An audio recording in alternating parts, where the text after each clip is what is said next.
Exercise 1.3 का question number first, find the quotient. हमें quotient find करना है। तो इसका फर्स्ट क्वेश्चन देखते हैं। 45 डिवाइड बाय -9। 45 को हमें -9 से डिवाइड करना है। तो 45 में -9 का हम डिवाइड करेंगे तो 9 5 जा 45 होता है। तो हमारा आंसर आएगा -5। सेकेंड क्वेश्चन देखते हैं। -243 डिवाइड बाय 9। माइनस के 243 को हमें 9 से डिवाइड करना है। तो 9 का डिवाइड हमें 243 में देना है। सबसे पहले हम 3 से डिवाइड करते हैं। 9 को 3 से डिवाइड किया तो हमारे पास बचा 3 और 243 को डिवाइड करेंगे तो हमारे पास में बचेगा 81। अब हम 3 से 81 को डिवाइड करते हैं तो 27 3 जा 81 होता है। तो हमारा आंसर आएगा -27। थर्ड क्वेश्चन अब हम देखते हैं।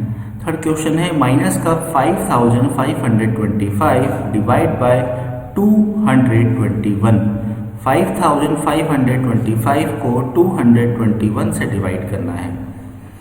सबसे पहले ये दोनों नंबर 13 से डिविजिबल हैं। तो 221 को हमने 13 से डिवाइड किया तो हमारे पास बचा 17 और 5525 को 13 से हमने डिवाइड किया तो हमारे पास बचा 425। अब 17 से 425 को डिवाइड किया तो हमारे पास में बचा 25। तो हमारा आंसर आएगा -25। Question number 4 1728 divide by -12। 1728 को -12 से डिवाइड करना है। तो सबसे पहले हमने 2 से डिवाइड किया, 2 6 जा 12 और 1724 को हम 2 से डिवाइड करेंगे तो हमारे पास बचेगा 864। फिर 6 को हमने 2 से डिवाइड किया, 2 3 जा 6 और 864 को हमने 2 से डिवाइड किया तो बचा 432। अब हमने 3 से 432 को डिवाइड किया तो हमारे पास में आंसर आया -144। क्वेश्चन नंबर 5 देखते हैं। 729 डिवाइड बाय 9। 729 को हमें 9 से डिवाइड करना है। तो 9 को सबसे पहले हमने 3 से डिवाइड किया, 3 3 जा 9 और 729 को 3 से डिवाइड किया तो हमारे पास बचा 243।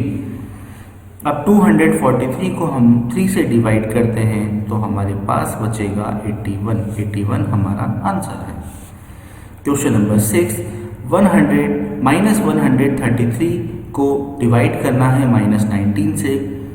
-133 डिवाइड बाय -19। 19 से अगर हम 133 को डिवाइड करेंगे तो हमारे पास आएगा 7।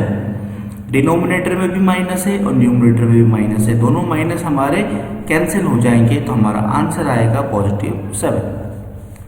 अब question number second. Question number second में हमें सिंप्लीफाई करना है। क्वेश्चन नंबर सेकंड का first -49 divide by 7 and divide by -7।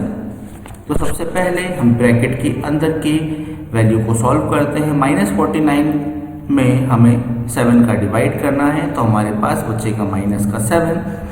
अब इस -7 को बाहर के -7 से अगर हम डिवाइड करेंगे तो 7 से 7 कटा, माइनस से माइनस कटा, हमारे पास बचा 1। तो हमारा आंसर होगा 1। सेकंड का सेकंड क्वेश्चन अब हम देखते हैं। -11 प्लस -5 ब्रैकेट में डिवाइड बाय, फिर ब्रैकेट में 3 प्लस -1। तो हमें क्या करना है, सबसे पहले इन दोनों ब्रैकेट को सॉल्व करना है। -11 प्लस माइनस का 5 दे रखा है तो प्लस माइनस -5 होगा। -11 और -5 को हम दोनों ऐड कर देंगे तो आएगा हमारे पास -16। और इधर देखिए 3 प्लस -1 दे रखा है तो प्लस माइनस माइनस, तो 3 - 1 2 बचेगा, यानी कि हमें -16 में 2 का डिवाइड करना है। तो हमारे पास आंसर बचेगा -8। बात करते हैं थर्ड क्वेश्चन की। थर्ड क्वेश्चन हमें दे रखा है 45 डिवाइड बाय 9 माइनस ब्रैकेट में -36 डिवाइड बाय 9। सबसे पहले हम 45 को 9 से डिवाइड करेंगे तो 9 5 जा आएगा 45 फिर माइनस की 36 को हम 9 से डिवाइड करते हैं तो हमारे पास बचेगा माइनस का 4, 9 4 जा 36। अब 5 हमने लिखा, अब माइनस बीच में जो है माइनस और माइनस का 4, तो माइनस माइनस मिला के हुआ हमारा प्लस, यानी कि 5 + 4 9, तो हमारा आंसर आया 9। अब हम क्वेश्चन नंबर 4 देखते हैं। क्वेश्चन नंबर 4 हमें दे रखा है -56 divide by -8 divide -7 divide by 7, यानी कि पहले 56 को 8 से डिवाइड करना है, फिर 7 को 7 से डिवाइड करना है और दोनों के आंसर को डिवाइड करना है। तो माइनस के 56 को हम माइनस के 8 से डिवाइड करते हैं तो हमारे पास बचेगा 7 8 जा 56, माइनस से माइनस कैंसिल होगा। फिर हम माइनस के 7 को 7 से डिवाइड करते हैं तो 7 1 जा 7, यानी कि हमारे पास बचा माइनस का 1। अब हम 7 को -1 से डिवाइड करते हैं तो हमारे पास आंसर आएगा माइनस का 7। इसी प्रकार अब हम थर्ड क्वेश्चन देखते हैं। If a = 24, b = 8, c = 4, verify that a divide by b + c is not equal a divide b + a divide c। हमें ये प्रूफ करना है a b c की वैल्यू को पुट करके। तो हम LHS लेते हैं। सबसे पहले LHS में लिखते हैं a divide by b + c। a b c की वैल्यू को हम पुट करते हैं। a की जगह हम लिखते हैं 24, b की जगह हम लिखते हैं 8, c की जगह हम लिखते हैं 4। 8 + 4 हमने किया तो हमारे पास मिला हमें 12। अब 12 में 24 का अगर हम डिवाइड करते हैं तो हमारे 24 में 12 का अगर हम डिवाइड करते हैं तो हमारे पास आंसर आएगा 2, यानी कि LHS की वैल्यू हमारे पास में आई 2। अब हम RHS की वैल्यू देखते हैं। a divide by b + a divide by c। a b c की वैल्यू को हम पुट करते हैं, यानी कि 24 में 8 का डिवाइड करना है और 24 में 4 का डिवाइड करना है। तो 8 का डिवाइड किया 24 में तो हमारे पास आया 8 3 जा 24, 3। और अगर 24 में 4 का डिवाइड किया तो 4 6 जा 24, यानी कि 3 + 6 9। अब आप देखिए LHS की वैल्यू आपके पास 2 आई है और RHS की वैल्यू आपके पास 9 आई है, यानी कि LHS और RHS की वैल्यू दोनों इक्वल नहीं है। तो इसी प्रकार ये प्रूफ होता है कि LHS is not equal to RHS।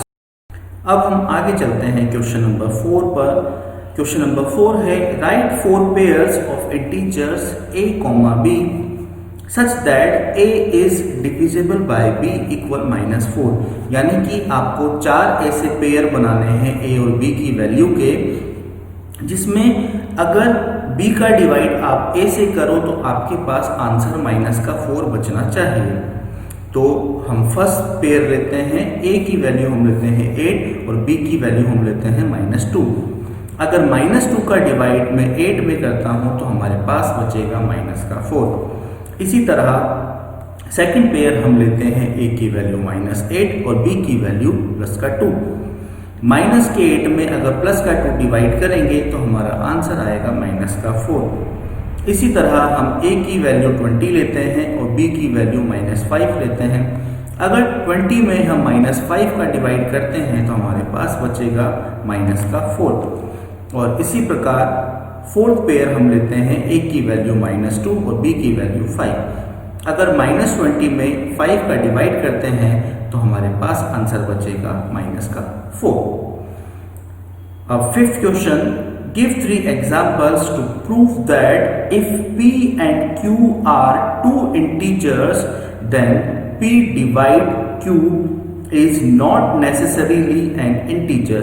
यानी कि 3 एग्जाम्पल्स आपको बताने हैं और प्रूफ करना है कि अगर p और q दोनों इंटीजर्स नंबर हैं और दोनों को अगर डिवाइड करते हैं तो ये जरूरी नहीं है कि आने वाला जो आंसर है वो इंटीजर होगा, यानी कि p को q से डिवाइड करने पर आंसर इंटीजर नहीं आना चाहिए।